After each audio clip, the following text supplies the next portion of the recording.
ನೋಡಿ, ಸಾಧಾರಣವಾಗಿ ವಿಮಾನದಲ್ಲಿ ಹೋದವರಿಗೆ ಗೊತ್ತಿರುತ್ತೆ. ದುಬೈ ಏರ್ಪೋರ್ಟ್ ಟರ್ಮಿನಲ್ 3ಕ್ಕೆ ಹೋಗಬೇಕಿತ್ತು ಅಂತ ಹೇಳಿ. ಈಗ ಬೆಂಗಳೂರಿನಿಂದ ಹೋದ್ರಪ್ಪ, ದುಬೈಗೆ ಹೋದ್ರಪ್ಪ. ಈಗ ಬೆಂಗಳೂರಿನಲ್ಲಿ 2 ಟರ್ಮಿನಲ್ ಇದೆ, ನಂಬರ್ 1, ನಂಬರ್ 2. ಇತ್ತೀಚೆಗೆ ನರೇಂದ್ರ ಮೋದಿ ಅವರು ಉದ್ಘಾಟನೆ ಮಾಡಿದ್ರೆ ನಿಮಗೆಲ್ಲ ಗೊತ್ತಿರಬಹುದು. Number 1, number 2. ಈಗ ನೀವು ಏರ್ಪೋರ್ಟ್ಗಳಲ್ಲಿ ಮೊದಲೆಲ್ಲ ನಂಬರ್ 1ಗೆ ಹೋದ್ರೆ ಮುಗ್ದೋಯ್ತು ಟರ್ಮಿನಲ್ಗೆ. ಈಗ ಆಗಲ್ಲ, ನಂಬರ್ 1, ನಂಬರ್ 2 ನೋಡ್ಕೋಬೇಕು. ಆಯ್ತಾ? ಆ ತರ ದೊಡ್ಡ ದೊಡ್ಡ ಊರುಗಳಲ್ಲಿ ಹೆಚ್ಚೆಚ್ಚು ಟರ್ಮಿನಲ್ ಇರುತ್ತೆ. ಡೆಲ್ಲಿಯಲ್ಲಿ ಜಾಸ್ತಿ ಇರಬಹುದು. ಹಾಗೆ ದುಬೈನಲ್ಲಿ ಟರ್ಮಿನಲ್ ನಂಬರ್ 3. ಈಗ ನನಗೆ ಬರ್ತಾ ಇರುವಂತ ಡೌಟ್ ಏನಪ್ಪಾ ಅಂತಂದ್ರೆ, ನಾನು ಅವತ್ತಿಂದ ಕೇಳ್ತಾ ಇದ್ದೆ, ಏನ್ರಿ ಒಂದು 4 ಕಿಸೆಯಲ್ಲಿದ್ರೆ ಟೈನ್ ಟೈನ್ ಟೈನ್ ಅಂತ ಮೆಟಲ್ ಡಿಟೆಕ್ಟರ್ ಅನ್ನತ್ತೆ, ಇದೆಲ್ಲ ಇರೋದಿಲ್ವಾ ಅಂತ. ಬಹುಶಃ ಇದೇನಾಗಿರ್ಬಹುದು ಅಂತಂದ್ರೆ, ಈಕೆ ಇಳಿದ್ಲ ದುಬೈಯಲ್ಲಿ, ಇಳಿದು ಬಿಟ್ಟು ಅವಳ ಹತ್ರ ಏನೂ ಇರೋದಿಲ್ಲ. ಓಕೆ, ಆರಾಮ್ಸೆ ಹೊರಗೋಗ್ತಾಳೆ. ಹೊರಗೋಗ್ಬಿಟ್ಟು ಟರ್ಮಿನಲ್ ನಂಬರ್ 3ಗೆ ಹೋಗ್ತಾಳೆ. ಟಿಕೆಟ್ ಎಲ್ಲ ಬಂದಿರಬಹುದು, ವಾಪಸ್ ಹೋಗ್ಲಿಕ್ಕೆ ಆರಾಮ್ಸೆ ಎಂಟ್ರಿ ಕೊಡ್ತಾಳೆ. ಪಾಸ್ಪೋರ್ಟ್ ಎಲ್ಲ ತೋರಿಸ್ಕೊಂಡು ಎಂಟ್ರಿ ಕೊಡ್ತಾಳೆ, ಹೊರಗೆ ಬರ್ತಾಳೆ, ಎಲ್ಲ ಆಗತ್ತೆ. ನನ್ನ ಪ್ರಕಾರ ಈ ಚೆಕ್ಕಿಂಗ್ ಎಲ್ಲ ಆಗತ್ತಲ್ಲ, ಚೆಕ್ಕಿಂಗ್ ಎಲ್ಲ ಆದ ನಂತರ ಒಂದು ಕಡೆ ಕೂತಿರ್ತಾರೆ ಎಲ್ಲರೂ ಕೂಡ, ಇನ್ನೇನು ಏರ್ಪೋರ್ಟ್ಗೆ ಹೋಗಬೇಕು ಅಂತ. ಅಲ್ಲಿ ಬೇಕಾದಷ್ಟು ಜಾಗ ಇದೆ, ನೀವು ಟೀ ಕುಡಿಬಹುದು, ಶಾಪಿಂಗ್ ಮಾಡಬಹುದು, ಎಲ್ಲ ಮಾಲಾಮಾಲಲ್ಲಿ. ಆಯ್ತಾ? ಅದರ ನಂತರ ಮತ್ತೆ ಚೆಕ್ಕಿಂಗ್ ಇರೋದಿಲ್ಲ. ನಿಮ್ಗೆ ಅರ್ಥ ಆಯ್ತಲ್ಲ? ಅದರ ನಂತರ ನಿಮ್ಗೆ ಚೆಕ್ಕಿಂಗ್ ಇರೋದಿಲ್ಲ. ನನಗನ್ಸುತ್ತೆ ಆಲ್ರೆಡಿ ಚಿನ್ನ ಕೊಡೋರು ಅಲ್ಲಿಗೆ ಬಂದು ನಿಂತಿರ್ತಾರೆ ಅಡ್ಜಸ್ಟ್ಮೆಂಟ್ ಅಲ್ಲಿ. ವಿಮಾನ ಹತ್ತೋದಕ್ಕಿಂತ ಮೊದಲು ಒಂದು ಅರ್ಧ ಗಂಟೆ ಮುಕ್ಕಾಲು ಗಂಟೆ ಮೊದಲು ಇದನ್ನು ಕೊಡ್ತಾರೆ, ನೋಡಿ ಇದನ್ನು ಮಾಡ್ಕೊಳ್ಳಿ, ಏನೋ ವ್ಯವಸ್ಥೆ ಮಾಡ್ಕೊಳ್ಳಿ. ಇವಳೇನು ಹೇಳ್ತಾಳೆ, ನಾನು ರೆಸ್ಟ್ ರೂಮ್ಗೆ ಅಥವಾ ಟಾಯ್ಲೆಟ್ಗೆ ಅಲ್ಲಿ ಹೋಗಿಬಿಟ್ಟು ಆ ಎಲ್ಲ ಚಿನ್ನವನ್ನು ತೆಗೆದಿಟ್ಟು ಅದನ್ನೆಲ್ಲ ಒಂದು ರೀತಿಯಲ್ಲಿ ಸೊಂಟಕ್ಕೆ, ಆಮೇಲೆ ನಿಮ್ಗೆ ಈ ಚಿನ್ನ ಇದೆ ಈ ತರ ಗಟ್ಟಿ ಚಿನ್ನ ತರ ಅಲ್ಲ, ಅದು 24 ಕ್ಯಾರೆಟ್ ಒಳಗೆ ಬಹಳ ಮೆದು ಇರುತ್ತೆ, ನಿಮ್ಗೆ ಗೊತ್ತಿರಬಹುದು. ಆಮೇಲೆ ಈ ತೊಡೆ ಭಾಗದಲ್ಲಿ 2 ಕಡೆ ಅದಕ್ಕೊಂದು ಪ್ಲಾಸ್ಟರ್ ಕಟ್ಟೋದು ಅದಕ್ಕೆ. ಆಮೇಲೆ ಉದ್ದದ ಶೂ ಇದ್ರೆ ಆ ಶೂನ ಭಾಗದಲ್ಲಿ, ಆಮೇಲೆ ಶೂ ಒಳಗಡೆ ಕಟ್ ಪೀಸು, ಆಮೇಲೆ ಪಾಕೆಟ್ ಅಲ್ಲಿ, ಯಾಕಂದ್ರೆ ಯಾರೋ ಅದನ್ನು ಚೆಕ್ ಮಾಡೋದಿಲ್ಲ ಅಂತೇಳಿ. ನಿಮಗೆ ಕೈಯಲ್ಲಿರೋ ಬ್ಯಾಗ್ ಮಾತ್ರ 7 ರಿಂದ 14 ಕೆಜಿ, ನೀವು ಬಾಡಿಯಲ್ಲಿ 100 ಕೆಜಿ ಇದ್ರೆ ನೀವೇನ್ ಮಾಡಕ್ಕಾಗತ್ತೆ, ಅದು ಬಾಡಿ ಲೆಕ್ಕಕ್ಕೆ ಬರುತ್ತೆ. ಸೊ ಹಾಗಾಗಿ ಬಂದಿರಬಹುದು. ಬನ್ನಿ, ಏರ್ಪೋರ್ಟ್ ನಲ್ಲಿ ರನ್ಯಾಗೆ ಪ್ರೋಟೋಕಾಲ್ ಸಿಕ್ತು. ಇಲ್ಲಿ ಏನಾಗುತ್ತೆ, ಆಕೆ ಇಳಿತಾಳೆ ಚಿನ್ನ ಇಟ್ಕೊಂಡು ಇಳಿದಾಗ ಮತ್ತೆ ಎಲ್ಲೂ ಚೆಕಿಂಗ್ ಏನು ಇರೋದಿಲ್ಲ. ನೇರವಾಗಿ ಪ್ರೋಟೋಕಾಲ್ ಆ ಪೊಲೀಸರು ಸೀದಾ ವಿಮಾನದಿಂದ ಇಳಿಯುವಾಗ ಅಲ್ಲಿಗೆ ಬಂದು ನಿಂತಿರ್ತಾರೆ. ಬನ್ನಿ ಮೇಡಮ್ ಅಂತ ಕರ್ಕೊಂಡು ಹೋಗ್ತಾರೆ 4 ಪೊಲೀಸರು. ಯಾವನು ಕೆಮ್ಮಂಗಿಲ್ಲ. ಪೊಲೀಸ್ ಇಲ್ಲ ಈಗ ಬರೋದು, ಇಲ್ಲಿ ಪ್ರೋಟೋಕಾಲ್ ಕೊಟ್ರಲ್ಲ, ಪೊಲೀಸ್ ಇಲಾಖೆ ಯಾರ ವ್ಯಾಪ್ತಿಗೆ ಬರುತ್ತೆ ಅಂತ ಹೇಳಿ ಡೌಟ್ ಬರ್ತಿದೆ. ಆದ್ರೆ ಸಂತೋಷ್ ನಾಡ್ ಹೇಳ್ತಾ ಇದ್ದಾರೆ, ಅಲ್ಲರಿ ಇದು ವಿಮಾನಯಾನ ಸಚಿವರಿಗೇನೋ ಸಂಬಂಧ ಇರಬಹುದು ಅಂತೇಳಿ ಅವರೊಂದು ಬಾಂಬ್ ಹಾಕಿದ್ದಾರೆ. ಅದು ಕೂಡ ಅಲ್ಲಗೆಳೆಯುವಂತದ್ದಿಲ್ಲ, ಇದೆಲ್ಲ ಇಂಟರ್ನ್ಯಾಷನಲ್ ಕೆಲವು ಲಿಂಕ್ಗಳೆಲ್ಲ ಇರಬಹುದು. ನೀವು ಏನ್ ಅನ್ಕೊಂಡಿದ್ದೀರಿ, ಬಿಜೆಪಿ ಅವರು ಕಾಂಗ್ರೆಸ್ ಅವರಿಗೆ ವಿರುದ್ಧ, ಕಾಂಗ್ರೆಸ್ ಅವರು ಬಿಜೆಪಿ ಅವರ ವಿರುದ್ಧ, ನೀವು ಹಂಗ ಅನ್ಕೊಂಡಿದ್ದೀರಾ? ನಿಮ್ಗೆ ಗೊತ್ತಾ, ಕರ್ನಾಟಕ ರಾಜ್ಯ ಬಿಜೆಪಿ ಮತ್ತು ಕರ್ನಾಟಕ ರಾಜ್ಯ ಕಾಂಗ್ರೆಸ್ನ ಪ್ರಬಲ ನಾಯಕರುಗಳು ಜೊತೆಗೆ ಬಿಸಿನೆಸ್ ಮಾಡ್ತಾರೆ, ಗೊತ್ತಾ ನಿಮಗೆ? ಕೇಂದ್ರದ ಬಿಜೆಪಿ ನಾಯಕರು, ಕಾಂಗ್ರೆಸ್ ನಾಯಕರು, ಕೇಂದ್ರದ ಕಾಂಗ್ರೆಸ್ ನಾಯಕರು, ರಾಜ್ಯದ ಬಿಜೆಪಿ ನಾಯಕರು ಏನೆಲ್ಲ ದೊಡ್ಡ ಬಿಸಿನೆಸ್ ಮಾಡ್ತಾರೆ ಗೊತ್ತಾ? ಒಂದು ನಮ್ಮನ್ನು ಮಂಗ ಮಾಡೋದಷ್ಟೇ. ನೀವೆಲ್ಲಿದ್ದೀರಿ? ಓಕೆ, ಈಗ ಪ್ರೋಟೋಕಾಲ್ ಯಾರು ಕೊಡ್ತಾರೆ? ಪೊಲೀಸ್ ಕೊಡ್ತಾರೆ. ಪೊಲೀಸ್ ಡಿಪಾರ್ಟ್ಮೆಂಟ್ ಯಾರ ವ್ಯಾಪ್ತಿಗೆ ಬರುತ್ತೆ? ಹೋಮ್ ಮಿನಿಸ್ಟ್ರಿ ವ್ಯಾಪ್ತಿಗೆ ಬರುತ್ತೆ. ಹೋಮ್ ಮಿನಿಸ್ಟ್ರಿ ಯಾರು? ಇಷ್ಟೇ ಒಂದು ಡೌಟ್ಗಳು. ಅಂದ್ರೆ ರಾಜಕೀಯ ವಲಯದಲ್ಲಿ ಕೇಳಿ ಬರ್ತಾ ಇರುವಂತ ಮಾತು. ನಾನು ಹೇಳಿಲ್ಲಪ್ಪ, ಮತ್ತೆ ಸುಮ್ಮನೆ ಅದೇ ಮಂತ್ರಿ ರನ್ಯಾ ಮದುವೆಗೂ ಹೋಗಿದ್ರು, ಈಗ ರಾಜಕೀಯ ವಲಯದಲ್ಲಿ ಕೇಳಿ ಬರ್ತಾ ಇರುವಂತ ಮಾತು. ಆ ಪ್ರಭಾವಿ ಸಚಿವ ಯಾರು ಅಂತ ನೀವೇ ಊಹೆ ಮಾಡಿ, ನಾನು ಹೇಳೋದಿಲ್ಲ. ಒಂದು ಅವರ ಮದುವೆಗೆ ಹೋಗಿದ್ರು, ಒಂದು ಈ ಪೊಲೀಸ್ ಇಲಾಖೆ ಅವರ ವ್ಯಾಪ್ತಿಗೆ ಬರುತ್ತೆ ಅಂತಂದ್ರೆ ಪ್ರೋಟೋಕಾಲ್ ವ್ಯಾಪ್ತಿ ಯಾರಿರಬಹುದು ನೀವು ಊಹೆ ಮಾಡಿ. ಈಗ ರನ್ಯಾ ಮಂತ್ರಿ ನಂಬರ್ 2 ಯಾರು ಅಂತೇಳಿ, ಇದು ನಾವು ಹೇಳಿದಲ್ವಾ, ಮತ್ತೆ ನಮ್ಗೆ ಹೇಳಬೇಡಿ. ಇದು ಸುನಿಲ್ ಕುಮಾರ್ ಹೇಳಿದ್ರು. ಸುನಿಲ್ ಕುಮಾರ್ ಸ್ಫೋಟಕ ಮಾಹಿತಿ ನೀಡಿದ್ರು. ಏನು, ರಾಜ್ಯದಲ್ಲೂ ಗೋಲ್ಡ್ ಸ್ಮಗ್ಲಿಂಗ್ ಕೆಲಸ ನಡೀತಾ ಇದೆ, ಅದು ಗೊತ್ತಿದೆ, ಅದನ್ನೇನು ಎಕ್ಸ್ಟ್ರಾ ಹೇಳೋದಲ್ವಾ ಸುನಿಲ್ ಕುಮಾರ್, ಗೊತ್ತಿದೆ ನಮಗೆ. ಆದ್ರೆ ಇನ್ನೊಂದು ಮಾತು ಹೇಳಿದ್ರು, ಈ ಹಗರಣದ ಹಣ, ಈ ಚಿನ್ನ ಚಾಮರಾಜಪೇಟೆಗೆ ಹೋಗ್ತಾ ಇದೆಯಾ ಅಥವಾ ಸದಾಶಿವನಗರಕ್ಕೆ ಹೋಗಿದ್ಯಾ, ಯಾರು ಬಲ್ಲರು ಅಂತಂದ್ರು. ಈಗ ಸದಾಶಿವನಗರದಲ್ಲಿ ಯಾರ ಮನೆ ಇದೆ? ಸದಾಶಿವನಗರದಲ್ಲಿ ತುಂಬಾ ಜನರ ಮನೆ ಇದೆ. ಖರ್ಗೆ ಅವರ ಮನೆ ಇದೆ, ಡಿಕೆ ಅವರ ಮನೆ ಇದೆ, ಆಮೇಲೆ ಪರಮೇಶ್ವರ್ ಅವರ ಮನೆ ಇದೆ. ಇದು ಒಂದು ಏನ್ ಹೇಳ್ತಾರೆ, ಒಂದು ಸದಾಶಿವನಗರಕ್ಕೆ ಹೋಗಿರಬಹುದು, ಇಲ್ಲ ಚಾಮರಾಜಪೇಟೆಗೆ. ಚಾಮರಾಜಪೇಟೆಯಲ್ಲಿ ಯಾರಿದ್ದಾರೆ ಸಚಿವರು? ನನಗೆ ಗೊತ್ತಿಲ್ಲಪ್ಪ, ನೀವು ಊಹೆ ಮಾಡ್ಕೊಳ್ಳಿ. ಹೀಗೆ 2 ಬಾಂಬ್ ಸಿಡಿಸಿದ್ರು ಸುನಿಲ್ ಕುಮಾರ್. ಚಾಮರಾಜಪೇಟೆ ಯಾರ ವ್ಯಾಪ್ತಿಗೆ ಬರುತ್ತೆ? ಯಾರ ವ್ಯಾಪ್ತಿಗೆ ಬರುತ್ತೆ? ಅಲ್ಲಿಯ ಸಚಿವರಿಗೂ ಸಿನಿಮಾಗೆ ಏನ್ ಸಂಬಂಧ? ಇವ್ರು ಹೇಳ್ತಿರೋದಪ್ಪ, ನಾನು ನಿಮ್ಮ ಊಹೆಗೆ ಬಿಟ್ಟಿದ್ದೀನಿ, ನೋಡೋಣ. ಇನ್ನು ರನ್ಯಾ ಮತ್ತು ಮಂತ್ರಿ ನಂಬರ್ 3 ಯಾರದು? ಇದು ನೇರ ಮುರುಗೇಶ್ ನಿರಾಣಿ ಹೇಳ್ಬಿಡ್ತೀನಿ. ಯಾಕೆ ಅಂತಂದ್ರೆ ಅವರೇ ಹೇಳ್ಬಿಟ್ಟಿದ್ದಾರೆ, ಮಾಜಿ ಸಚಿವ ಮುರುಗೇಶ್ ನಿರಾಣಿ ಮೇಲೆ ಆರೋಪ. ರಣ್ಯಾರಾವ್ ಅವರಿಗೆ ಶಿರಾ ಭಾಗದಲ್ಲಿ 12 ಎಕರೆ ಭೂಮಿ ಕೊಟ್ಟರು ಅಂತೇಳಿ. IDBI ಅದರಲ್ಲಿ ಒಂದು ಅವಕಾಶ ಇದೆ ಕೊಡೋದಕ್ಕೆ. ಈಗ ಅದರಲ್ಲಿ ಅಲ್ಪಸಂಖ್ಯಾತರಿಗೆ 20% ಕೊಡಬೇಕು, SC STಗಳಿಗೆ ಇಷ್ಟು % ಕೊಡಬೇಕು, ಅವಕಾಶ ಇದೆ.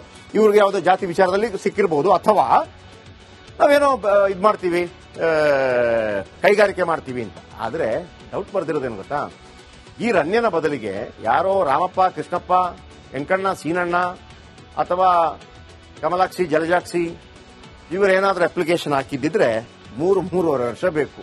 ಬಟ್ ರಣ್ಯ ಹಾಕಿದ್ದಕ್ಕೆ 9 ತಿಂಗಳಲ್ಲಿ ಸಿಕ್ಕಿಬಿಡ್ತು ಹೆಂಗೆ ಅಂತ ಜನ ಕೇಳ್ತಾ ಇದ್ದಾರೆ. ಆದ್ರೆ ಅವ್ರು ಹೇಳ್ತಾರೆ, ನೋಡಿ ನಾವೇನು ತಪ್ಪು ಮಾಡಿಲ್ಲ, ಸ್ವಲ್ಪ ಬೇಗ ಕೊಟ್ಟಿರ್ಬೋದು ಅಷ್ಟೇ ಅಂತ. ಯಾಕೆ ಬೇಗ ಕೊಟ್ರಿ ಅಷ್ಟೇ ಪ್ರಶ್ನೆ. ತಪ್ಪು ನಡೆದಿಲ್ಲ ಅಂತ ಹೇಳ್ತಾ ಇದ್ದಾರೆ. ಅವ್ರು ಏನ್ ಕೇಳಿದಾರೆ ಸಿಸ್ಟಮ್ಯಾಟಿಕ್ ಆಗಿ ಕೊಟ್ಟಿದ್ದೀವಿ, ಮತ್ತೊಂದು ಮಗದೊಂದು ಅಂತೇಳಿ. ಇಲ್ಲಿ ಪ್ರಶ್ನೆ ಅಲ್ಲ ಸ್ವಾಮಿ, ನಾಳೆ ಇನ್ನೊಬ್ಬರು ಬಂದು ಕಮಲಕ್ಕ, ನೇತ್ರಾವತಿ ಅಕ್ಕ ಇವರೆಲ್ಲ ಬಂದ್ರೆ 9 ತಿಂಗಳಲ್ಲಿ ಮಾಡ್ಕೊಡ್ತೀರಾ? ಇಲ್ಲಲ್ಲ. ಇದ್ಯಾಕೆ ಪೆಸಲು ಅಷ್ಟೇ. ನೆಕ್ಸ್ಟ್ ನೋಡಿ, ಸಾಧಾರಣವಾಗಿ ವಿಮಾನದಲ್ಲಿ ಹೋದವರಿಗೆ ಗೊತ್ತಿರುತ್ತೆ, ದುಬೈ ಏರ್ಪೋರ್ಟ್ ಟರ್ಮಿನಲ್ 3ಕ್ಕೆ ಹೋಗಬೇಕಿತ್ತು ಅಂತೇಳಿ. ಈಗ ಬೆಂಗಳೂರಿನಿಂದ ಹೋದ್ರಪ್ಪ, ದುಬೈಗೆ ಹೋದ್ರಪ್ಪ. ಈಗ ಬೆಂಗಳೂರಿನಲ್ಲಿ 2 ಟರ್ಮಿನಲ್ ಇದೆ, ನಂಬರ್ 1, ನಂಬರ್ 2. ಇತ್ತೀಚೆಗೆ ನರೇಂದ್ರ ಮೋದಿ ಅವರು ಉದ್ಘಾಟನೆ ಮಾಡಿದ್ರೆ ನಿಮಗೆಲ್ಲ ಗೊತ್ತಿರಬಹುದು. Number 1, number 2. ಈಗ ನೀವು ಏರ್ಪೋರ್ಟ್ನಲ್ಲಿ ಮೊದಲೆಲ್ಲ ನಂಬರ್ 1ಗೆ ಹೋದ್ರೆ ಮುಗ್ದೋಯ್ತು ಟರ್ಮಿನಲ್ಗೆ. ಈಗ ಆಗಲ್ಲ, ನಂಬರ್ 1 ನಂಬರ್ 2 ನೋಡ್ಕೋಬೇಕು. ಆಯ್ತಾ? ಆ ತರ ದೊಡ್ಡ ದೊಡ್ಡ ಊರುಗಳಲ್ಲಿ ಹೆಚ್ಚೆಚ್ಚು ಟರ್ಮಿನಲ್ ಇರುತ್ತೆ. ಡೆಲ್ಲಿಯಲ್ಲಿ ಜಾಸ್ತಿ ಇರಬಹುದು, ಹಾಗೆ ದುಬೈನಲ್ಲಿ ಟರ್ಮಿನಲ್ ನಂಬರ್ 3. ಈಗ ನನಗೆ ಬರ್ತಾ ಇರುವಂತ ಡೌಟ್ ಏನಪ್ಪಾ ಅಂತಂದ್ರೆ, ನಾನು ಅವತ್ತಿಂದ ಕೇಳ್ತಾ ಇದ್ದೆ, ಏನ್ರಿ ಒಂದು 4 ಆಣೆ ಕಿಸೆಯಲ್ಲಿದ್ರೆ ಟೈನ್ ಅಂತ ಮೆಟಲ್ ಡಿಟೆಕ್ಟರ್ ಅನ್ನತ್ತೆ, ಇದೆಲ್ಲ ಇರೋದಿಲ್ವಾ ಅಂತ. ಬಹುಶಃ ಇದು ಏನಾಗಿರಬಹುದು ಅಂತಂದ್ರೆ, ಈಕೆ ಇಳಿದ್ಲಾ ದುಬೈಯಲ್ಲಿ, ಇಳಿದು ಬಿಟ್ಟು ಅವಳ ಹತ್ರ ಏನೂ ಇರೋದಿಲ್ಲ. ಓಕೆ, ಆರಾಮ್ಸೆ ಹೊರಗೋಗ್ಬಿಟ್ಟು ಟರ್ಮಿನಲ್ ನಂಬರ್ 3ಗೆ ಹೋಗ್ತಾಳೆ. ಟಿಕೆಟ್ ಎಲ್ಲ ಬಂದಿರಬಹುದು, ವಾಪಸ್ ಹೋಗ್ಲಿಕ್ಕೆ ಆರಾಮ್ಸೆ ಎಂಟ್ರಿ ಕೊಡ್ತಾಳೆ, ಪಾಸ್ಪೋರ್ಟ್ ಎಲ್ಲ ತೋರಿಸ್ಕೊಂಡು ಎಂಟ್ರಿ ಕೊಡ್ತಾಳೆ, ಹೊರಗೆ ಬರ್ತಾಳೆ, ಎಲ್ಲ ಆಗತ್ತೆ. ನನ್ನ ಪ್ರಕಾರ ಈ ಚೆಕ್ಕಿಂಗ್ ಎಲ್ಲ ಆಗತ್ತಲ್ಲ, ಚೆಕ್ಕಿಂಗ್ ಎಲ್ಲ ಆದ ನಂತರ ಒಂದು ಕಡೆ ಕೂತಿರ್ತಾರೆ ಎಲ್ಲರೂ ಕೂಡ, ಇನ್ನೇನು ಏರ್ಪೋರ್ಟ್ಗೆ ಹೋಗಬೇಕು ಅಂತ. ಅಲ್ಲಿ ಬೇಕಾದಷ್ಟು ಜಾಗ ಇದೆ, ನೀವು ಟೀ ಕುಡಿಬಹುದು, ಶಾಪಿಂಗ್ ಮಾಡಬಹುದು, ಎಲ್ಲ ಮಾಲಾಮಾಲಲ್ಲಿ. ಆಯ್ತಾ? ಅದರ ನಂತರ ಮತ್ತೆ ಚೆಕ್ಕಿಂಗ್ ಇರೋದಿಲ್ಲ. ನಿಮ್ಗೆ ಅರ್ಥ ಆಯ್ತಲ್ಲ? ಅದರ ನಂತರ ನಿಮ್ಗೆ ಚೆಕ್ಕಿಂಗ್ ಇರೋದಿಲ್ಲ. ನನಗನ್ಸುತ್ತೆ ಆಲ್ರೆಡಿ ಚಿನ್ನ ಕೊಡೋರು ಅಲ್ಲಿಗೆ ಬಂದು ನಿಂತಿರ್ತಾರೆ ಅಡ್ಜಸ್ಟ್ಮೆಂಟ್ ಅಲ್ಲಿ. ವಿಮಾನ ಹತ್ತೋದಕ್ಕಿಂತ ಮೊದಲು ಒಂದು ಅರ್ಧ ಗಂಟೆ 3/4 ಗಂಟೆ ಮೊದಲು ಇದನ್ನು ಕೊಡ್ತಾರೆ, ನೋಡಿ ಇದನ್ನು ಮಾಡ್ಕೊಳ್ಳಿ, ಏನೋ ವ್ಯವಸ್ಥೆ ಮಾಡ್ಕೊಳ್ಳಿ. ಇವಳೇನು ಹೇಳ್ತಾಳೆ, ನಾನು ರೆಸ್ಟ್ ರೂಮ್ಗೆ ಅಥವಾ ಟಾಯ್ಲೆಟ್ಗೆ ಅಲ್ಲಿ ಹೋಗ್ಬಿಟ್ಟು ಆ ಎಲ್ಲ ಚಿನ್ನವನ್ನು ತೆಗೆದಿಟ್ಟು ಅದನ್ನೆಲ್ಲ ಒಂದು ರೀತಿಯಲ್ಲಿ ಸೊಂಟಕ್ಕೆ, ಆಮೇಲೆ ನಿಮ್ಗೆ ಈ ಚಿನ್ನ ಇದೆ ಈ ತರ ಗಟ್ಟಿ ಚಿನ್ನ ತರ ಅಲ್ಲ, ಅದು 24 ಕ್ಯಾರೆಟ್ ಒಳಗೆ ಬಹಳ ಮೆದು ಇರುತ್ತೆ, ನಿಮ್ಗೆ ಗೊತ್ತಿರಬಹುದು. ಆಮೇಲೆ ಈ ತೊಡೆ ಭಾಗದಲ್ಲಿ 2 ಕಡೆ ಅದಕ್ಕೊಂದು ಪ್ಲಾಸ್ಟರ್ ಕಟ್ಟೋದು ಅದಕ್ಕೆ, ಆಮೇಲೆ ಉದ್ದದ ಶೂ ಇದ್ರೆ ಆ ಶೂನ ಭಾಗದಲ್ಲಿ, ಆಮೇಲೆ ಶೂ ಒಳಗಡೆ ಕಟ್ ಪೀಸು, ಆಮೇಲೆ ಪಾಕೆಟ್ ಅಲ್ಲಿ, ಯಾಕಂದ್ರೆ ಯಾರೋ ಅದನ್ನು ಚೆಕ್ ಮಾಡೋದಿಲ್ಲ ಅಂತೇಳಿ.